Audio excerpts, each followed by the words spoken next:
వరస పట్టేసినాడే ఒడిలో కట్టేసినాడే మటన్ ప్లేట్లో చికెన్ ముక్కలా వగల్ చూపుతుంటే ఇక నేనేం చెయ్యనమ్ము తకదిం స్టార్ట్ చేస్తేనమ్ము అణువణు ఆవిరి అదో తీపి తిమ్మిరి భయపడకే సుందరి తప్పదమ్మ నా గురి అవునంటే హైదరాబాదుని పిల్ల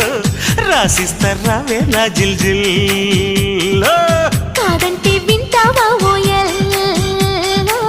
పొందిగ్గా పూలెట్టైనా జల్లో చలిగా ఉందన్నాడే కిల్లాడి బుల్లోడు